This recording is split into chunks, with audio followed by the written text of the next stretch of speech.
डर नहीं, पैसे लिए इसलिए कैंडिडेट नहीं उतारे। इस्माइल शेख का बयान है कि आपने पैसे लेकर कांग्रेस को फायदा पहुंचाने के लिए। फ्रेंड्स, मैं हूं समीर और आप देख रहे हैं समाचार खबरें हिंदी टीवी न्यूज। जैसे कि आप जानते हैं कि ये न्यूज एजेंसी है, तो आप अपने तरीके से इस वीडियो को अपने चैनल पे चला सकते हैं। आपने वीडियो देखा होगा, डोंबिवली कल्याण में कई लोगों ने नामांकन भरा था, लेकिन अब अपना नामांकन वापस ले चुके हैं। कई पार्टी जैसे शिंदे गुट और बीजेपी के जो सहयोगी साथी है वो ऑटोमेटिक जीत चुके हैं।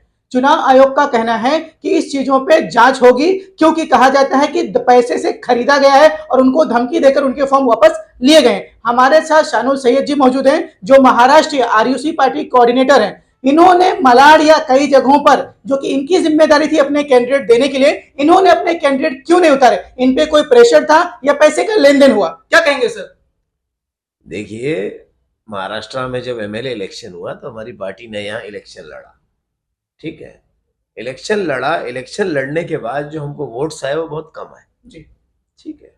और अभी 1 ही साल हुआ है, क्योंकि हमारी पार्टी यहाँ नई है, तो हम संगठन बनाने पर मेहनत कर रहे हैं, ठीक है। इसीलिए हमने ये तय किया कि इस इलेक्शन में हम अपने कैंडिडेट्स नहीं लेंगे, लेकिन कुछ कैंडिडेट्स जो दूसरी पार्टी के होंगे, जैसे कांग्रेस पार्टी हो या एमआईएम हो या आम आदमी पार्टी के हो, जो अच्छे हो, जो काम कर सकें, उनको हम समर्थन देंगे। अब दूसरा जो इल्जाम आपने लगाया कि लेन देन का, चुनाव आयोग ने क्लियर कट कहा है कि प्रेशर बना के, दबाव बनाकर बाकी की पार्टियों ने लोगों को विड्रॉल करवाया है और पैसे का लेन देन किया है। देखिए, मैंने तो कैंडिडेट ही नहीं उतारे, तो मुझ पे तो क्या दबाव बनाएंगे? क्लियर दूसरी चीज, क्लियर मैं अल्लाह से डर नहीं, पैसे लिए इसलिए कैंडिडेट नहीं उतारे। अरे साहब, ये तो एक बहाना हुआ। मैं एक मुसलमान हूँ, मैं अल्लाह के अलावा किसी की जात से डरता नहीं। दुनिया का कोई माइका लाल हो, आप इस मालवनी में रहते हैं, आपको मालूम होगा इस नीतीश राणे पे सबसे पहले एफआईआर कराने वाला मैं था। इसके अलावा अभी भी मैंने मंगल प्रभात लोधा और अमित साटम पे एफआईआर कराया है। तो मैं जो नफरतियों से डरने वाला नहीं, ये मुझे क्या डराएंगे। एक हिकमत के तहत हमने कि हमारी पार्टी का संगठन मजबूत हो जाए, हम लड़े तो किसी के वोट कटुआ ना बने, हम हमारे कैंडिडेट्स को जिता के लाए, इसलिए हमने इलेक्शन नहीं लड़ा।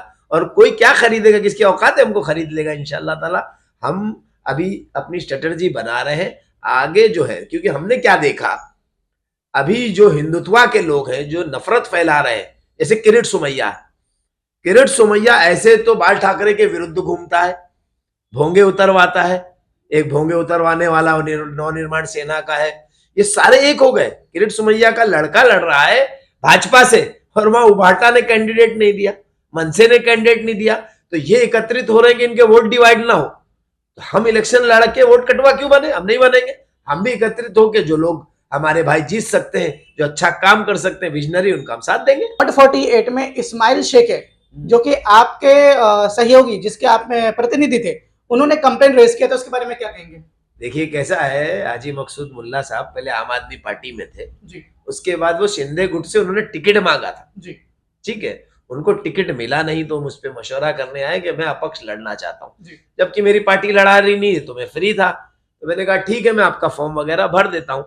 जब हमने फॉर्म में छन्नी की दूसरे लोगों की, तो इस्माइल शेख के फॉर्म में 5 गलतियां थी। जी, सलमा अलमेरकर का भी हमने ऑब्जेक्शन उठाया, खाली इस्माइल शेख का नहीं, उसके फॉर्म में भी 1 गलती थी। हमने आरओ को किया, आरओ ने कहा कि भाई ये स्मॉल मिस्टेक्स है, जबकि वो मेजर मिस्टेक है कि इलेक्शन। इस्माइल शेख का बयान है कि आपने पैसे लेकर कांग्रेस फायदा पहुंचाने के लिए और रफीक शेख को फायदा पहुंचाने के लिए यह हरकत की आपने। तो सलमा का क्यों उठाया? उससे भी कांग्रेस को फायदा हो रहा है, उसी से कांग्रेस को फायदा होगा। सलमा लकर नहीं आती, कर सलमा जो कि पुरानी कैंडिडेट थी वो नहीं आती है, और इस्माइल नहीं आता है, तो फायदा डायरेक्ट किसको है? तो इस्माइल ने जो पैसे लेके असलम शेख के टाइम एमआईएम में था उस वक्त जी, इस्माइल आए थे मेरे घर पे एक दोस्त को लेके कि भाई मैं इलेक्शन लड़ना चाहता हूँ, भाई मेरा सपोर्ट करिए जी। उस वक्त उन्होंने मेरे पास कुछ अमाउंट भी दिया और कहा कि भैया आप फ्लाइट से जाइए, दिल्ली जाइए, मिल के आइए।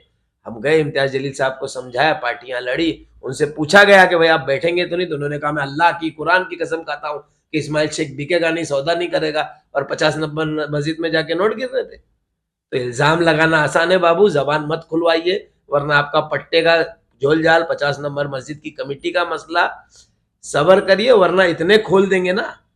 हमारा कांग्रेस, मैं तो असलम का विरोधी हूँ। यहाँ पर ऐसा खुला आरोप लगाया गया है कि असलम शेख को फायदा पहुंचा रहे हो आप। यहाँ असलम शेख लड़ कर रहा है, उसकी पार्टी लड़ रही, कांग्रेस पार्टी। असलम शेख एमएलए, असलम शेख को जिम्मेदारी दी गई है कैंडिडेट लेने के लिए, इसलिए उसके कहने पे आप सपोर्ट कर रहे हो। अरे मेरी तो उससे दुश्मनी, मैंने तो उसके विरोध केस किया हुआ है भाई, मैं तो उसका विरोधी रहा हूँ। मेरा एक फोटो दिखा दे कोई असलम शेख के साथ इर्द गिर्द। तो इस्माइल तो उसी के साथ घूम रहा था दिन भर पट्टे पे, 10 लाख के रूम बीएमसी को जाके 26 लाख में बेच रहा था और बिल्डर से 50 लाख खा रहा था।